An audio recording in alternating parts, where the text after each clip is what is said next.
Excellent. So welcome everyone to our PSO sharing for October. So my name is Wendy Dobbin. I'm the lead of coach development at Canadian Sport Institute, Ontario. I turned my video off. We're having some sketchy Wi-Fi issues here in the building, so it just tends to help with the audio. So I just want to welcome you to our session today. It's my honor to introduce MacKay, who will be leading our session today. Mike is a performance manager of the Women's High Performance Program for Canada Basketball.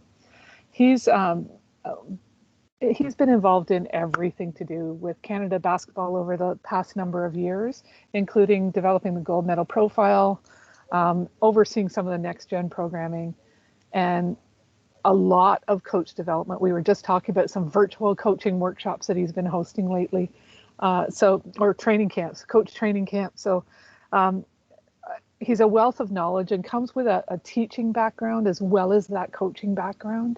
And today he's going to share with us some individual performance plan strategies and how we can put together individualized plans. So without further ado, I'm going to turn things over to Mike. And welcome and thank you, Mike, up front for sharing with us today. Well, thank you, Wendy, for having me, because you share ideas, and we're going to also want to thank CSIO for having me. And one of the things I want to make sure I recognize is one of the things I think that I've learned over the last few years is the relationship between our NSO, Canada Basketball, Ontario Basketball, PSO, and the CSIO, and through what the OPSI program and the great work that together we've done in a synergy. So I'm going to go through some slides here. Please ask your questions, and Wendy will stop me and ask your questions. And because I think I want to try to get you as active as you can. So please don't hesitate to ask questions. But this is the term we're using now a lot, is this good to great. And I think there's a reasoning behind that, because a lot of times when you're talking with players, we don't want to start talking about all the bad things they do. We like to say to them, you're doing really good right now, but how can we make it great? And I think there's a subtle difference there when you're working with athletes. And there is some research behind that of trying to emphasize the positive. So first of all, we're trying to push ourselves to the next level. We've gone from, in my time, and it's not just me, but we've gone from, say, around 15th in the world, we're 4th. But how do you make that one more push to get to be in the medals? And those are tough. And one of the things we've decided is we need to develop some world all-stars. And I always pause on this one to get people to think, and most people think we're talking just basketball, but I would also challenge that we are trying to develop competent, confident, connected leaders with character. That is the bigger purpose to me. And if we develop this, yes, they may be competent on the basketball court, but I'm also hoping that the next prime minister or a prime minister comes out our programming, a leader in the Supreme Court, a leader in a business, or whatever. They come out of being involved with our programming. So we're not just talking about the basketball, we're talking about the whole purpose, the whole person.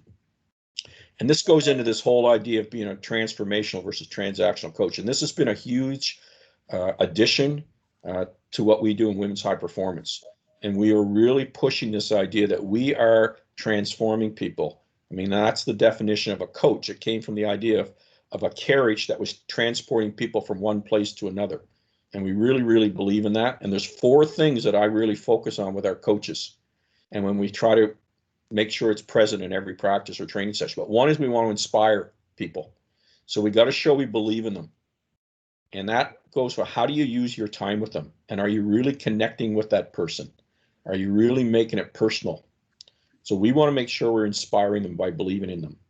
We want to be a role model. So we want to make sure we're showing them, not just saying things. We got to be able to walk the talk. This is the big one, is we want to challenge them to think. They are not robots. They are thinking people. And we have to ask questions and we have to listen to what they're saying. And then we want to treat them as individuals. And then this was probably the toughest one for a lot of our coaches, was not treating them as a position. So she's not a point guard. She's not a wing.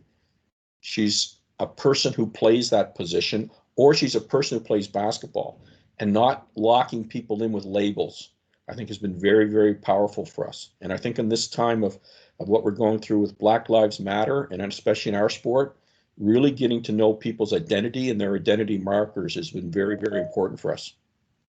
And all that will help us when we have to face some of these challenges that we're facing.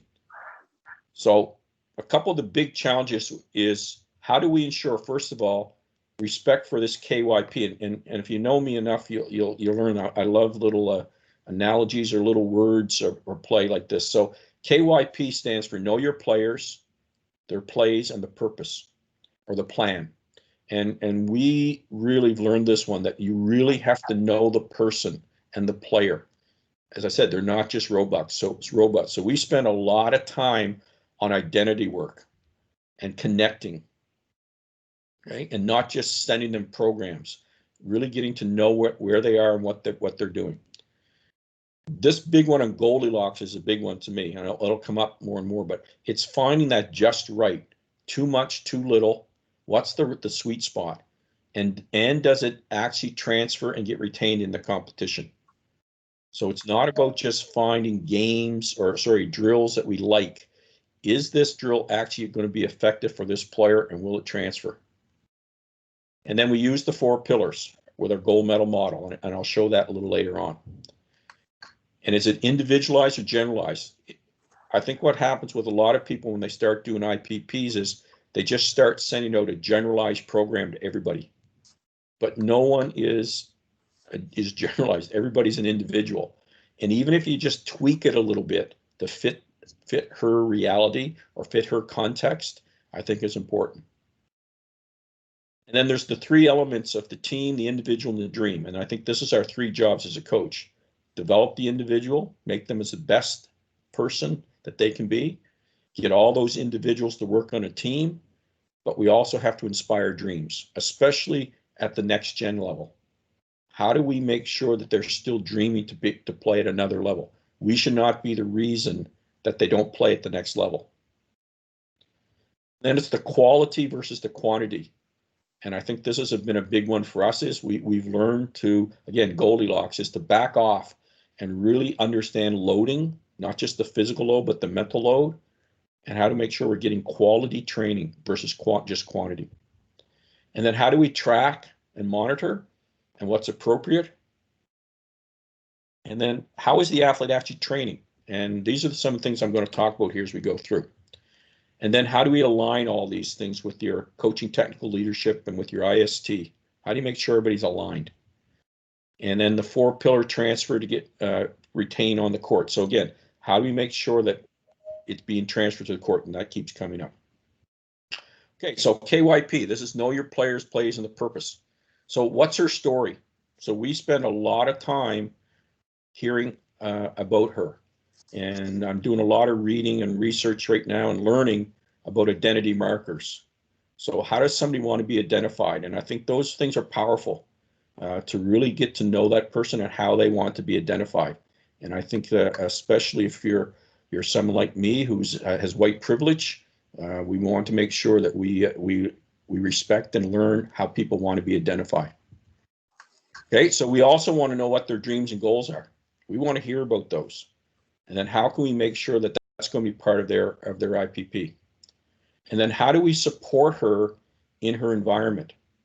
Is she going to need extra help on the technical? Is she going to need extra help on the mental? Is she just going to need extra help on getting access to a gym? So when we send out some general program and then she can't even get access to a gym, that's a problem. So we need to find out these things about her. So what's in her DTE? What's in her competitive environment? What's her competitions? How many competitions? And then what's her role? What role does she play within her team? So Goldilocks has always been one of my favorite stories. And I think it's this idea of Goldilocks versus these binary solutions. A binary solution is or wrong. It's left or right. And too often I find when I'm working within sport, people want to go to binary solutions like, well, we can't do any IPP training now because of COVID. So it's either we're going to train like we used to, or we can't train. And that was some of the conversations that were coming out of Canada basketball at the start of COVID. It's like, well, we can't do anything because we couldn't do what we normally did. And to me, that's not how it works. You've got to think of Goldilocks. You got to go to each end of the continuum and look for those shades of gray or different options in between. And I think that's been important to really make sure that we're not just looking at right or wrong, we're looking at all the options in between. So here's our gold medal model, and we make sure that we're addressing all of the pillars. I'm not going to go through this in a lot of detail, but I think it's important, and I think most sports have some kind of gold medal model, but we really want to make sure that we're addressing all of the pillars.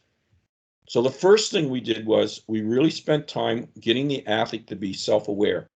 Develop this, I have it here in Excel, but our people who are better than me have turned it into a nice PDF that looks better than this, but this is the one that I roughed out for them. So the athlete goes through and it just basically asks them questions to rate themselves on how they think they're doing on different components of the gold medal model. And what this really is a conversation starter. And it's also forcing them to reflect, which is a powerful, powerful way that we all learn. And now when I have a conversation with them as a coach or our other provincial coaches or whoever we're having talk with the athlete, it really helps build these conversations around how we're each seeing something. So if an athlete rates herself as a 5, but I had her rated as a 2, those are great conversations to have. And they really help us to get to know one another and why did she rate herself that way and why I'm rating her. And that's the most important conversations it creates. So then we get them to do a summary, and we're really looking for them to pick out what's their anchor. And we use the word anchor and strengths the same, but the anchor is that what's that thing that you can really hold on to in the storm of the game that's really going to be there, that it's there in every practice and every game you go to. It's who you are. And then what is that limiting factor also? So we're really trying to help them identify who they really are and what's their limiting factor too.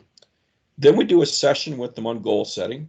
And the key to me is some of these questions. And the key questions is question 3, 4, and 5. And these are the ones that I find that players struggle with.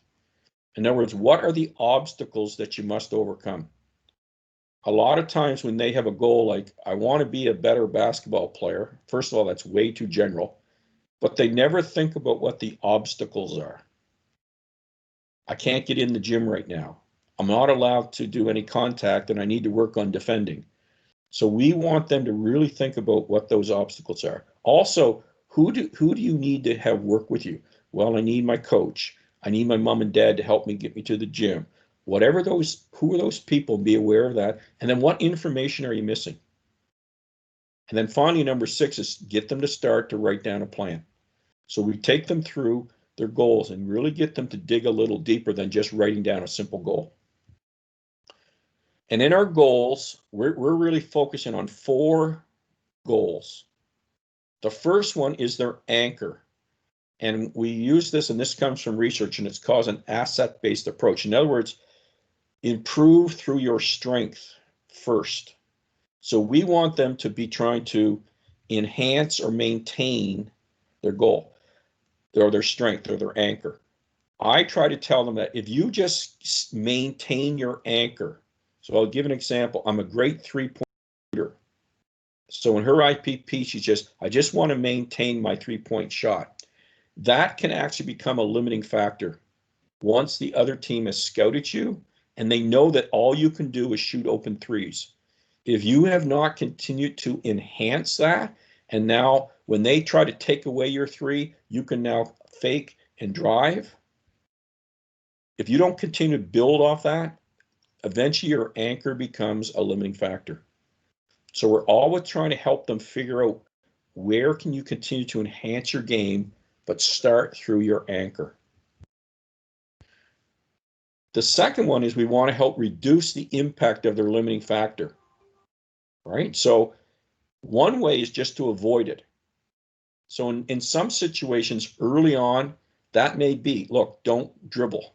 That's your limiting factor. So in the final minute of the game, just don't dribble the ball.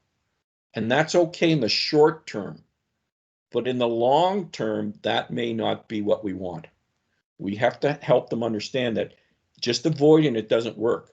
And by strengthening it, it's going to actually make that so it's less of a limiting factor. And now maybe we can focus on something else. So we're always trying to help them understand how they can also enhance or reduce the impact of these limiting factors. We also have a goal around their physical plan. So is it a prehab? What's their strength and conditioning? And in a lot of the strength and conditioning is this KUA, or knowledge, understanding, and application. We want them to really have a good understanding of how to physically train and why they're doing it and how they can apply it in their context. And I would say this is probably the greatest thing that in the relationship we've had with CSIO. The impact that they've had on our physical training through the information that people like Ed McNeely have done has been amazing. It is really growing our players. That they are now able to go to the next context and be ready to play physically.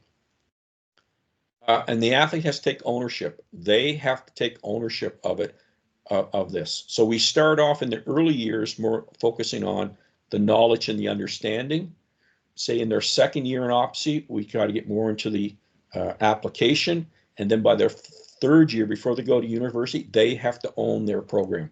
They have to be the one that's going to be responsible for it, because they don't know what's going to happen when they go off to their post-secondary. And then the fitness piece, of course, their conditioning, health and wellness. And again, CSIO has done an amazing job with just on the nutrition and on the prehab and on all those sorts of things. It's been very, very helpful. And the players have a much better understanding of how to go about doing these things. The fourth one is they always have a goal around shooting or scoring the ball. And we really have spent a lot of time in helping them getting to know their shot. So individual, we call it a rob shot. And a rob shot is in the range, open and on balance. And balance deals with alignment and rhythm. So we really get them to be able to analyze their own shot. And then they start to pick out what's the area that I need to improve on or work on or maintain. Then there's the layers of the shot. And this is what I was kind of talking about before. The catch and shoot is the easy one. Then I got to move and shoot, shot off the dribble, shot off screens and picks, and creating your shot. So we really start to say, well, here's the layers that you should be progressing on and helping them understand how they want to be working on that skill. And then for the team, it's what we call the shot spectrum. And it's the idea of what's the best shot for the 5 people that are on the floor. And we know that the shot at the rim is still the highest points per possession. Then it's usually corner threes from the top, and then mid-range. So we help them understand it's probably about finding the best shot out there for the team. And so we also work on this team decision-making piece of it also. So we really have narrowed our IPPs down to 4 key things. What's your anchor and enhance it? What's your limiting factor? How do we reduce it? Your strength and conditioning, and then your shooting or scoring. And then we help them set up their plan. The other key piece, and I think that a lot of this has come from Bryce Tully, who's with the CSI Atlantic. He's done an amazing job of layering in the mental and the social emotional. So we really try to put this in everything we do instead of having it as a separate thing. Because we used to find that we always would have these off-court mental sessions, but then they would never get addressed on the court. And then we'd go have an off-court mental debrief, and then we'd do another off-court, but they were never being transferred and retained in the practice and in the competition. So we've taken the approach of trying to put it into the actual other goals. We get the athletes to do a lot of journaling. We really focus on the conscious. So we really ask them when they're working on something, what are you focusing on right now? What is your intent in this drill? And then that's what we hold them accountable to. So we're really getting them to learn how to focus. And we practice a lot of mindfulness with them. We really have done a lot of good things with the centered breathing and just some mindfulness activities. And a Bryce with us has done an amazing job on this. And that's a whole nother presentation.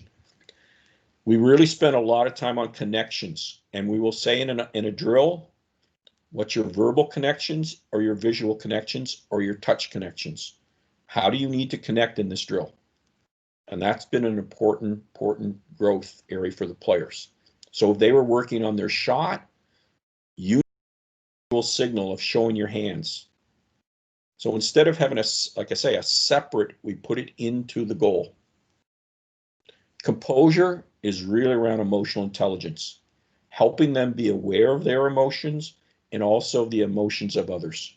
And so we've done a lot of work on helping them understand their own emotional intelligence. And it's been a powerful thing, because that's where that composure is going to come.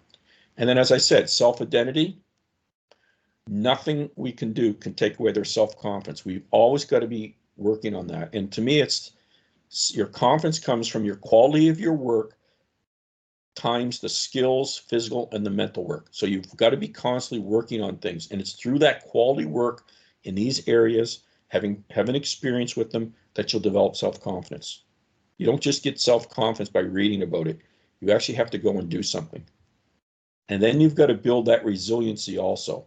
So it's both that competitive fire, that motivation, and then I call it withstanding the dips. As we all have probably seen, like, learning is not linear. It is up and down. And it's when players get into those dips on the downward, can you withstand those? And I think for a lot of the things is make sure we have a safe learning environment. And this is why we've really gone with coaches who are transformational versus transactional. We've tried to eliminate punishment for making mistakes, demeaning people. So we've tried to eliminate bad behaviors, the bullying, the abuse, the harassment, and discrimination. And if we want these young women to be future leaders, we need to build them up. And it's been huge in the growth of our players. Very big. So how do you train? So first of all, we want to make sure we layer our drills. And I would say this is one of the key things in developing your IPP. You can't just give a player something. You need to go work on your shot off the catch. We need to know what layer is where she is now being challenged of a drill.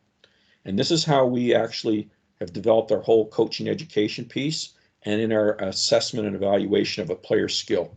So it starts with on air. Does she have the form and speed? And this is mostly just for a beginner. Okay, so if we just introduced a new shot, maybe we're going to let her work on air because she just has to build her form and speed. In the time of COVID, this is what they were focusing on. You need to improve your form and the speed at which you can do this. But you can also start to build in some visualization of the defense. The second layer of a drill is, we call it scripted. We now put in a defender or an offensive player who follows the script. So they're there playing defense. Let's just stay in the offensive example. They're playing defense, but they're doing defense exactly as the script in the play says. So the offense doesn't have to think about, oh, are they going to do this or that? They know how they're playing, but now can I perform my skill against this type of defense? It's the next layer. The third layer is guided. The difference with guided is the defense will probably give 2 to 3 different looks. And now the offensive player has to make a decision. Oh, should I have passed or should I have dribbled? Because of what I saw in defense. Totally different type of read. And what I try to tell the coaches is, and I try to tell the players when they're working on IPPs is, you need a defender, if you're working on offense, who's going to give you a realistic cue. So you may have to find somebody who can do that, who can give you realistic cues so you can work on decision making. The third or fourth layer is this compete layer. So now there's going to be increased pressure. They're going to get closer to you. They're going to actually maybe bump you a little bit. So compete to me is those little actions you use to gain an advantage. So they're trying to disrupt you. They're trying to take you out of your game a little bit. So can you compete against that type of defense? And then we always layer in deception and disruption into every one of these layers. Deception is changing speeds, changing direction, and faking. Okay, so on the on air. So a player's working on her right hand layup and she gets that down with form and speed. What we would then say to her is add a change of speed before you do the layup. Add a fake before you do the layup. Can you show a hesitation, some sort of hesitation, and then score the layup? So you're getting them to start to add in deception in each one of these. We want to have them to put that in. So maybe in the scripted, they've got to use a change of speed to create separation to get open. Very, very important part of what our focus is within Canada basketball right now. And then on defense, it's about disrupting, which is taking away their positioning, their vision, and their ability to anticipate. So we really have added in that layer of deception and disruption. And then the final piece is, does the skill show up in the game? Now, is it in a small-sided game in practice? Does it show up in the scrimmage, a local competition, a national, international competition? So when I go watch a World Cup at an age group, I'm taking note of what skills are showing up. And then that allows us to know what we have to work on with that IPP. So a player may be working on their step back shot, but if the only place it shows up is in a small-sided game, we need to work on it when we get into the scrimmage. Or maybe it only shows up when we do a guided defensive drill. They're not confident enough to use it in a game. So this really helps us understand where we need to work on that skill. And then who's in the drill? Is she working by herself, in pairs? Are they both active or only one active, like in COVID? I just got my brother in there and he's younger and all I can do is pass me the ball. Well, that's great. Or can they actually be a guided or scripted defender? Are you working in groups? Are you got the guards together, the wings together, the posts together, your starters together? So how are you working on them? But this big one of complementary pairing is very important for us. A lot of times when you ask players to go, okay, just get a partner and go work on this, they're not always picking the best person to help challenge them in their IPP. What we want to make sure they do is sometimes we need you to go against this player because she's the best defender who will force you to get better. Or you need to go to work with this person because that's who you play with in the game when you're running ball screen. And then in the team, I call this one hiding the veggies in the spaghetti sauce. And what I mean by that is, I think one of the biggest areas that we've grown in IPP work is not thinking of IPPs as something that a player does only by themselves in a gym. We have to have IPP work in our team practice. I'll give you an example. So I have a player who's her limiting factor is pivoting. So when we do a 4-on-4 drill, we will start the drill with her in a situation where she's going to have to pivot. If she doesn't pivot, she's probably going to turn the ball over and be the other team's ball and away they go. But she starts by having to pivot to start the actual play. There may be another player whose limiting factor is using her left hand. Well, with her, we start her in the drill where you've got to start by dribbling with your left hand. There may be another person in the drill who struggles with containing somebody on defense. Okay, you've got to guard the best person on offense who's good at breaking down people off the dribble. You got to start by guarding her. So we're making sure that we put them in situations where they know that this is an IPP drill for you. And we will actually go to them and say, hey, this drill is a chance for you to work on your enhancing your strength or your anchor. Hey, this drill is for you to work on your limiting factor. Hey, this is a drill for you to work on your shooting that we've talked about. Okay, so we're really making sure that all those elements are showing up in our team practice. The other one we use is something like, let's say a person's strength is shooting three-point shots. What I like to do is tell the defense, if that player scores a 3, it is worth 6 points. Now, what I'm hoping is that the defense says, well, we're no way we're letting her get off that 3.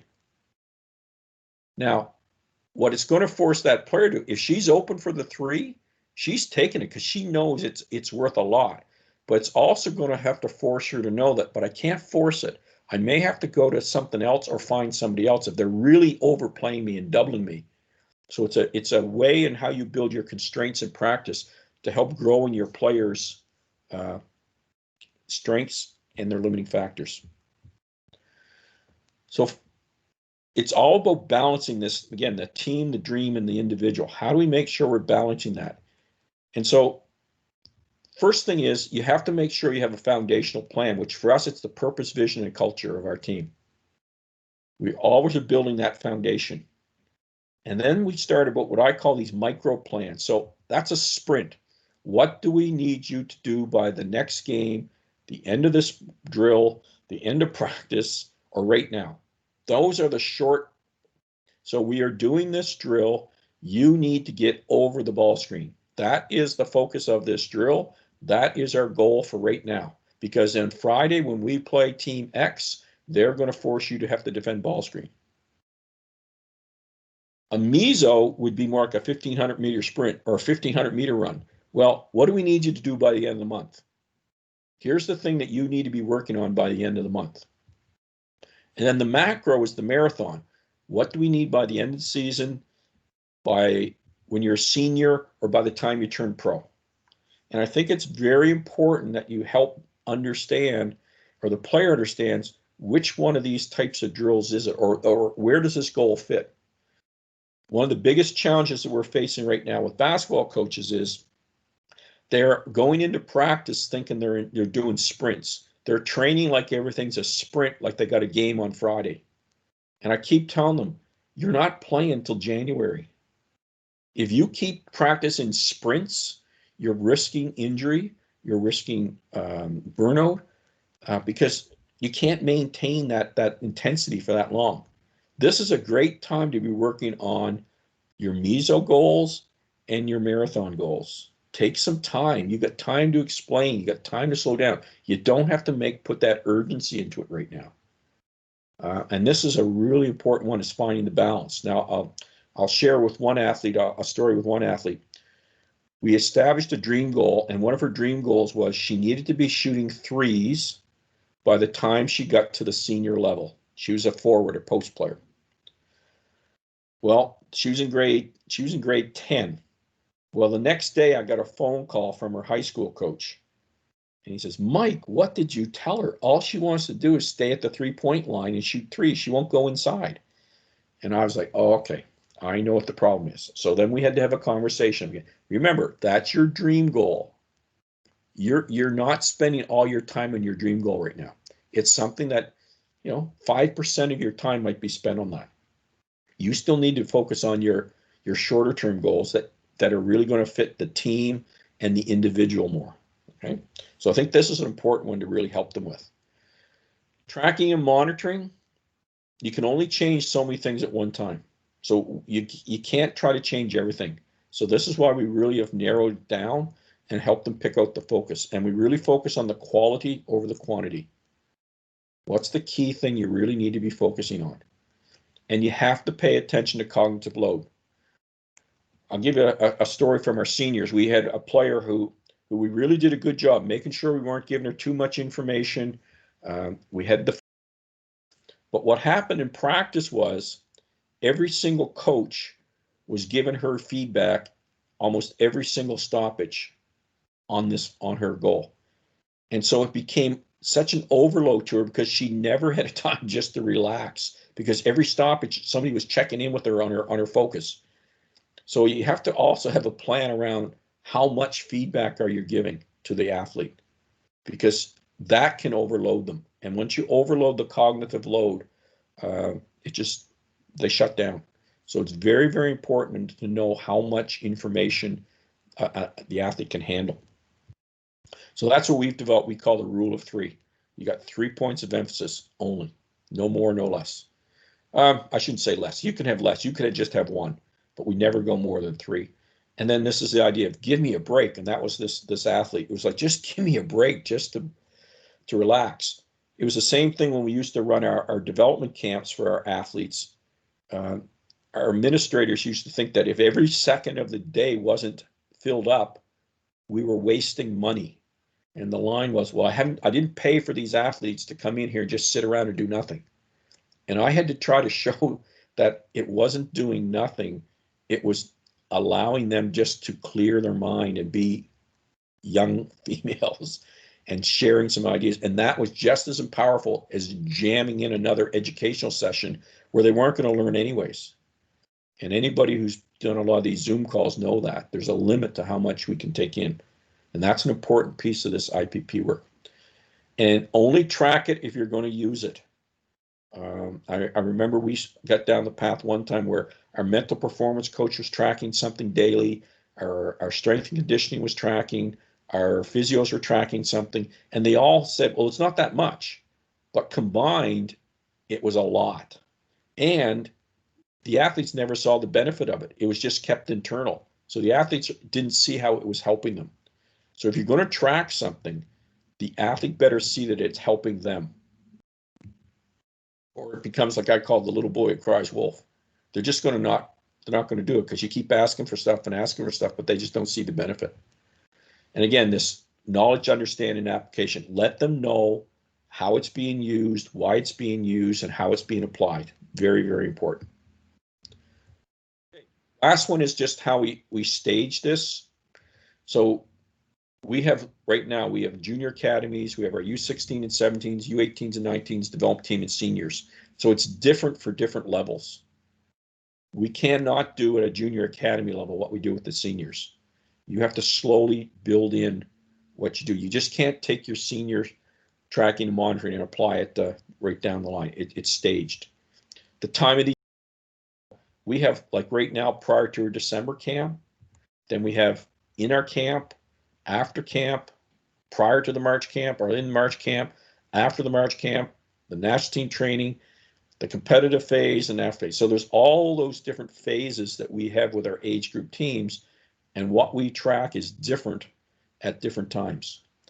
Because all I know is if you do the same thing all the time, people get bored with it, or they get just like, they get fed up with it. So you got to keep it fresh, and you got to be mixing it up, but they also have to understand the why. So just some things we track. So we've got the goals right now. We're working on a prior to a December camp. They've all got their 4 goals they're working on. We will do the physical training testing. So their anchor, their limiting factor, and the shooting. So there's the 4 things that we're working on. And we're determining process goals and then outcome statistics. Now the outcome statistics, probably because they're not going to be in competition, will not matter. We won't be doing those. We also get to track what's happening in their DTE and what's happening with their coaching technical leadership too. What's happening there? The in-season, when we have them in camps, we track their physical load, and we do RPE, rate of perceived exertion, and we have a little thing we're experimenting with on how much information we're giving them, and we track their hydration. They work on a mental journal, which has been very helpful, which is for their mindfulness. And then we track their basketball IPPs. So they'll have some meetings around their IPPs, and in the practices, the coaches will inform them of in drills, hey, this will be good for you in this drill. And we get them, that's part of their mental journaling, is writing down how they did on their IPPs within the team practice. And then the final piece is this whole idea of aligning. So who's involved? So there's the athlete and their coaches, and most of our athletes have more than one coach. And so we really have to try to find ways to align and the priorities and helping the athlete understand how you communicate with coaches. Most of these young female athletes are not going to be a coach and tell them, hey, Canada Basketball says I have to do this and I'm not going to do what you said. And we don't promote that. We try to find ways to collaborate and work to find something that works best for the athlete. And then the parents, very, very important with next gen athletes. They can be your biggest ally or your biggest enemy if you don't work with them. And I think that's one of our keys, is we really help work with the parents and explain our process and what we're trying to do. And then the IST. So again, the NSO, the PSO, who their local one that they have, and their future. And I think, again, for us, I cannot emphasize enough the relationship we've had with CSIO here in Ontario has really, really helped our national team and also the provincial Ontario basketball. And then connecting, we got to meet them where they are. You really got to get to know what their story is and what their situation is. And we do a lot of checking in, just checking in to see how they're doing. And I like to call them formal, informal meetings. And this was one even with our senior staff where our head coach would plan that these are the 4 athletes I'm going to really check in with today. She didn't tell them that. She would just informally before practice, hey, how did last night go? How are things? And how's your mom? How's the dog doing? Just checking in. But they would also be maybe the 4 players in practice that day that she was going to say, hey, now, this is your IPP. This drill here is designed for you. Because she knew what the practice was. So she could really say, this is what you can really focus on. It's hard to focus on all 12. But by having this planned informal or formal informal meetings, you can really cover your whole team off over time. And then we've had to have a whole idea of the social media policy. It's a new one, especially for an old guy like me, but we really had to make sure, how are you going to respond to tweets and snaps or whatever all these different things they have, and how engaged, is it okay to be following? So we've had to develop a social media following, or how we're going to follow and how we respond, because it's a big part of their lives, but it's how involved do we get with it. So it's one I think that can get you in trouble or can earn you points, but I do think you have to discuss it. And I think that's all I had for my quick, fast, lots of information. But I really want to open it up to questions, Wendy. I think was the best way to. Great, thanks, Mike. How do I stop sharing here? There it is. Click the same box again. Yeah, I got it. Okay, so we're open for questions, so you can either raise your hand at the top of the screen, or feel free in the chat. Oh, Stephen Barry, you have a question? Go ahead and open up your mic. Yeah, Mike, it's Steph Barry. So we're really dealing with a situation right now where I think there's probably a 1% chance that there's going to be a season in January. It's not going to happen. I think we're delaying the decision, but we kind of know what it's going to be. So any thoughts on how you would handle a full year in terms of preparation, development with no games, limiting factors in terms of phases, but the length of time, like from now till next September for us?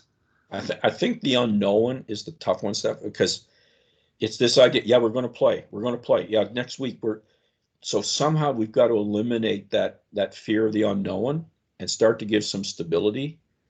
And one of the things we're trying to do is, again, shift the focus away from that the team is going to be playing on this date and focusing on your individual development and you achieving some goals.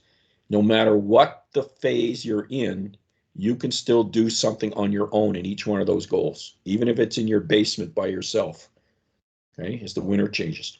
The second one is, if you can start to get into where you can actually get in the gym, what we're trying to promote is setting up little, I go back, Steph, the old idea of like the old camps we used to run with challenge pyramids. We're going to have today's focus is one-on-one. We're playing one-on-one off the dribble. Let's see who wins that today. Tomorrow it's 2-on-2 off ball screen. Next day it's 3-on-3 after pin down. Whatever, but create little in competitions and also skills challenges, right? And to try to take the focus of that, the team is going to play another team on this date. And I do think you have to take some breaks in there too. Like you can't just keep trying to maintain your team peak performance to play a game, because you're not going to play games. So don't get too worried about the offenses, but really shift the focus more to individual development. That's the approach we're trying to take because of the unknown. For a youth sports program, do you have kind of like a rough idea of like how often per week you would go? Like I know it's going to change slightly over the year, but like just in general. Well, the big one you got to be careful of too is and this is where Lauren, our sports scientist, is really good on. You can't have too big a drop off in what you're doing, say over a 30-day average. That's the chronic training, and then there's your acute, which is the short over 7 days. Like it's where the injuries come in is when, let's say you've been practicing once a week, and then all of a sudden you go play a super high competitive 3-on-3 tournament. That's when injuries can occur. Right. So I think you've got to make sure that there's a build here that you're maintaining, at least that you're not putting at risk of injury if you do it. But I'd also check in with them and find out what listening to them. I don't think you have to do IPPs in the morning and full team practice in the afternoon and lifts, and I don't think you have to be on that kind of schedule. This is more like the traditional old general prep, specific prep that we never really have done recently because of the number of games we play. So you're getting back more into general prep and specific prep rather than, general prep rather than specific prep. But I would engage them, but I would not go where we're taking weeks off at a time. I think that's the detraining effect, unless you have some other way to keep them active. Okay, thank you.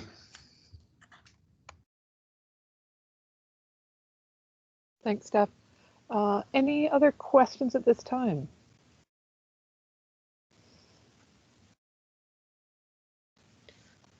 So Mike, if you're, so obviously you're a decentralized sport all around the world at the very highest level. If we're working with like a club program, regional club program, how frequently would you revisit those IPPs? Would it be something addressed weekly, monthly, yearly? I coached a club team in Etobicoke, and I did the one I just said. I would try to get to 4 players every practice. Now, I'm going to be very honest with you, and this fits in with IPPs too, at younger ages or at developmental ages. On my Etobicoke team, there were 4 girls who wanted to play U Sport level or CCAA. The other 8, they just want to be there to be with their friends. That's the reality of what happens a lot of times in sport. Now, did I not coach the other 8? Yeah, I still had IPPs for them, but I'll be honest, I really did a lot of drills that was focusing on helping those 4 girls achieve their goal, because they were the only 4 who want to play at the next level.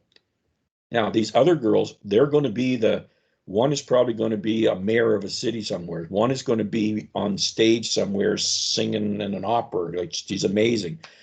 They're great people, but they're not going to be future leaders in basketball. They're going to be future leaders in other things.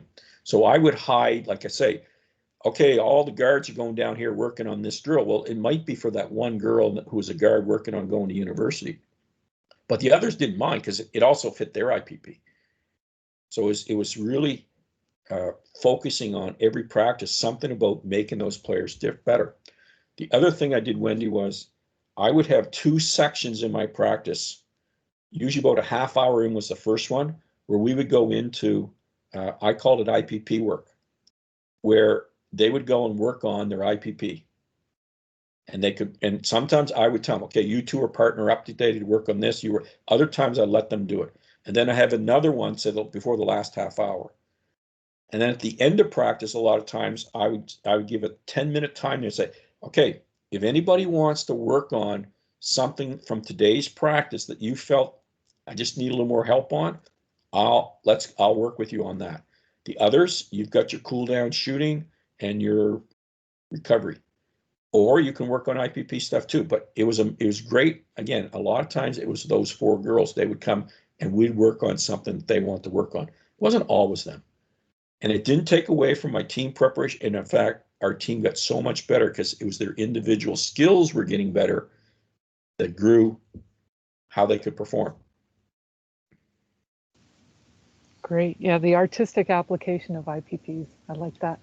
It's you've got to really rethink. And the biggest one is IPPs is not somebody in a gym by themselves. Yes. And that's why I'd love to get rid of the word individual. But I know Seth Bernard, who works with the Washington Mystics, they got this from San Antonio Spurs, but they call them vitamins. Okay. because you need them daily, right? You need them daily. So that's why when you asked about, to me, they're daily. They Yeah. have to be daily. And then they also talk about multivitamins, which is where you worked with someone else that you need it to work towards your vitamin. It's a way, just a language way of saying it. Yeah, great, thank you. Okay, so we have a couple questions here. So how did you educate your athletes on social media best practices? We're still working on that one. But we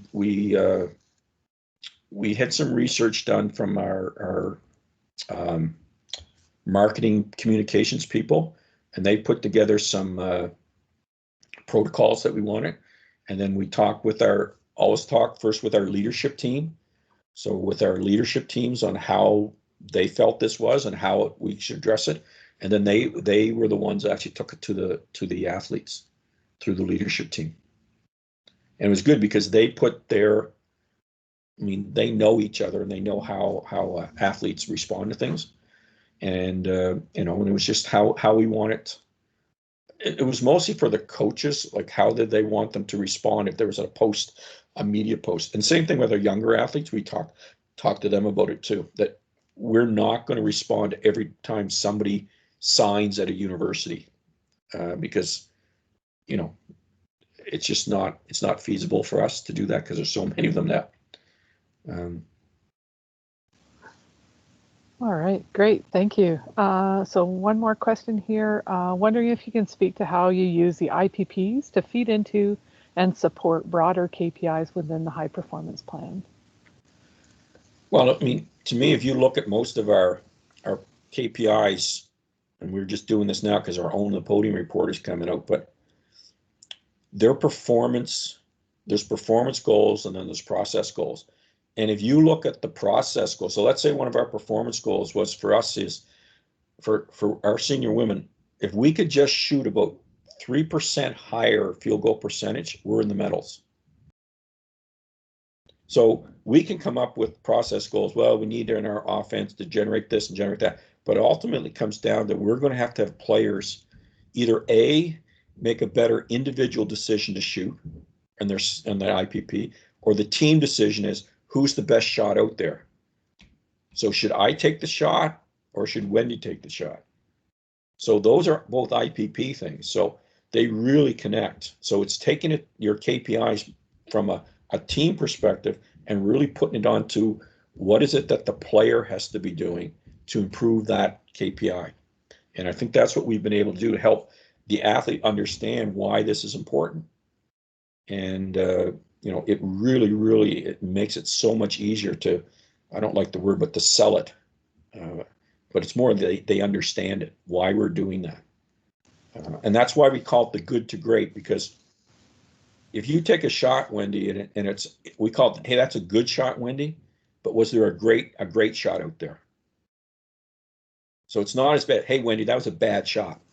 Right. So when we talk about good to great, it's about finding that great shot. And the other one we do is we really celebrate when players do things within their IPPs.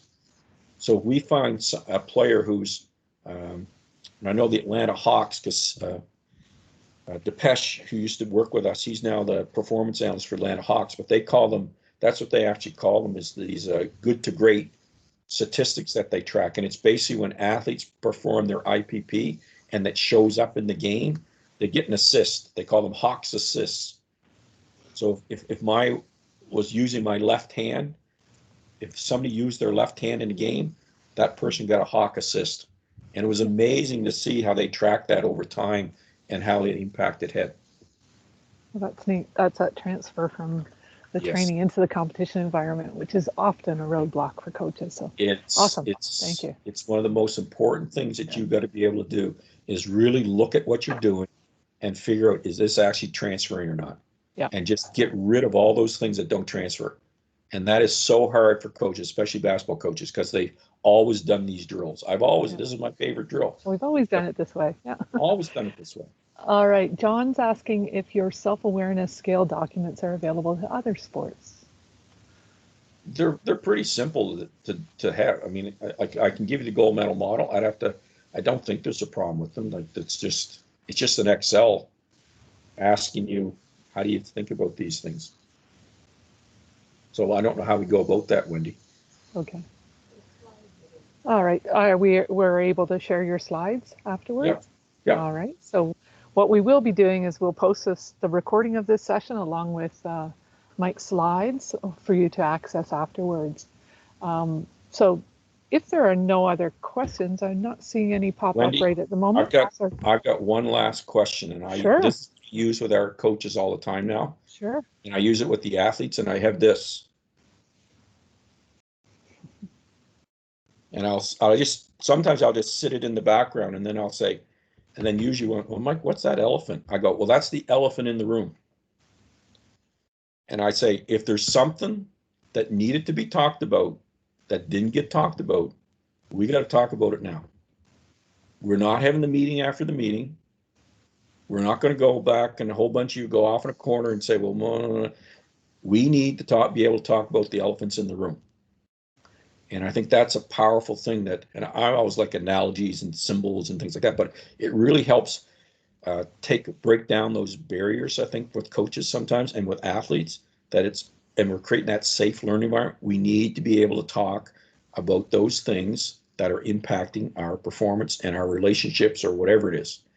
And so I always try to get people to say, don't be afraid to talk about the elephant in the room. So if there's an elephant in the room that someone's afraid to ask, I'm giving you permission to ask. All right. Any elephants out there that we need to talk about?